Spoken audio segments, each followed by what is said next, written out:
वेङ्कटेशाय मङ्गलम्।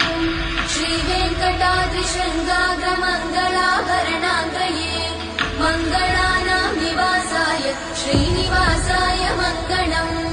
सर्वावयव सौन्दर्य सम्पदा सर्वचेतसां सदा सम्मोहनायास्तु वेङ्कटेशाय मङ्गलम्। नित्याय निरवध्याय सत्यानन्दचिदात्मने सर्वान्तरात्मने श्रीमद् वेङ्कटेशाय मङ्गलम्। स्वतः सर्वविदे सर्वशक्तये सर्वशेषिने सुलभाय सुशीलाय वेङ्कटेशाय मङ्गलम्।